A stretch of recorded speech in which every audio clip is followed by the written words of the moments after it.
পৃথিবীর বাঙালিরা যার দিকে তাকিয়ে থাকে ভালো ছবির জন্য, সেই মানুষটা প্রেজেন্ট করলো আমাদের ছবি।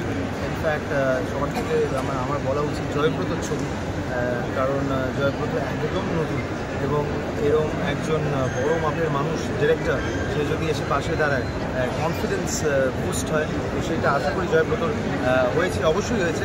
তো সেক্ষেত্রে প্রচণ্ড ভালো লাগছে। অ্যান্ড থ্যাংকস টু সৃজিত এত বড় একটা আমাদের পাশে দাঁড়ানোর জন্য।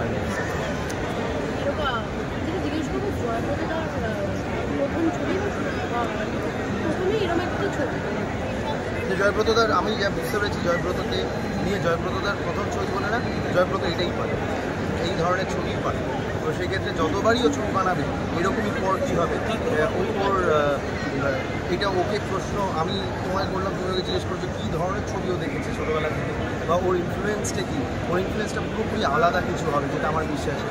হয়তো আমাদের কথা হয়েছিল যেটা এখন আমার মনে নেই, কেন এতদিন আগে শুট হয়েছিল, but he is an incredible guy এবং মানে ও যেটা চায় সেটা করেই থাকে আর কি।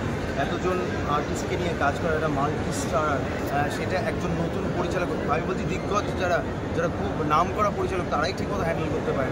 তো সেই ক্ষেত্রে ও এত সুন্দরভাবে হ্যান্ডেল করেছে। Obviously we would also take the credit যে জয়ব্রতকে সাহায্য করার পাশে আমরাও দাঁড়িয়েছিলাম। সেটা সব জায়গায় সবাই বলছে পারিশ্রমিকের বিষয়টা, আমি সেটাকে আর গ্লোরিফাই করতে চাই না। আই উড জাস্ট সে যে এখানে সবার থেকে বেশি যে জিনিসটা আমাদেরকে আকৃষ্ট করেছিল, that was the art, that was the creative thing that was there in the film, in the content. এবং সেই জন্য আমরা একত্রিত হয়েছি এবং we have done academy of fine art, যেটা 14ই নভেম্বর রিলিজ করছে। অ্যান্ড আই উড সে যে একটা নতুন জনারের ছবি বাংলা উপহার পাবে। একদমই এরকম একটা ব্যতিক্রমী ছবি, যেমন তুমি বলে যে নতুন পরিচালকের হাতে এরকম একটা ব্যতিক্রমী ছবি, সেখানে তো কোথাও না কোথাও পুরোটা রিস্ক থেকে যায়। তো তুমি যখন ছবিটাকে হ্যাঁ বললে, তোমার কি দেখে মনে হয়েছিল যে হ্যাঁ এই ছবিটাকে হ্যাঁ বলা? See life is all about risk. তুমি বাড়ি থেকে আজকে বেরিয়ে বা আমি বাড়ি থেকে আজকে বেরিয়েছি, ইউ নেভার নো নেক্সট মোমেন্টে কী হবে। তো সেই ক্ষেত্রে worth taking it I would say. এবং লাইফের রিস্ক না নিলে তো কোনো কিছুই হয় না। মানে কিপ ট্রাইং আমরা কেন বলি, এই কারণেই যে তুমি ফেলিয়ার্সের কথা ভেবে যদি কাজ করা শুরু করো তাহলে ওই গণ্ডির মধ্যেই থাকবে।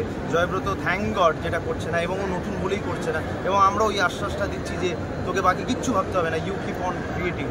তো সেইটাই বিশ্বাস আর কি। সেই কনফিডেন্স থেকে বলা যেতে পারে যে আমরা কি হতে পারে না ভেবে কি করছি সেটা বেশি মনোযোগ দিচ্ছি। কতটা এনজয় করলে তোমার ওই ক্যারেক্টারটা প্লে করতে? হ্যাঁ, প্রচণ্ড এনজয় করেছি।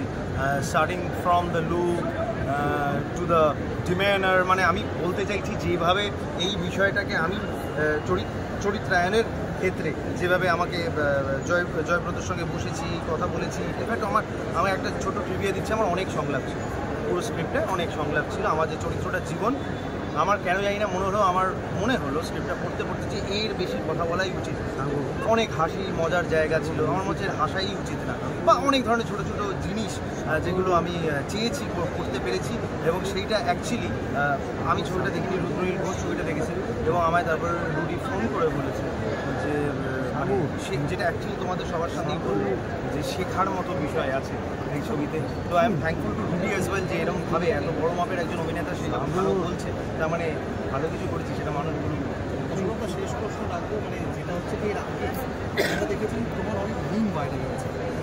আমি দেখো ভাই, আমি গসিপ করি না, আমি সবসময় গসিপে থাকি। মানে এই যে ভালো কি হতে পারে, মানে এই সিনেমাটা থেকে তুমি কতটা আশাবাদী নতুন কোনো মিম আসতে চলেছে? আমি বাড়িতে ঘুমিয়ে থাকলাম মিম হয়। সো মানে আসতেই পারে না, আসার কিছু নেই। এখানে অনেক এমন জিনিস আমি করেছি সেখান থেকে অনেক মানুষের পরে আমাকে আবার দেখা যেতে পারে। ঘুরে ঘুরে হ্যাঁ, ভালো তো বিষয়টা তো ভালো। I love it.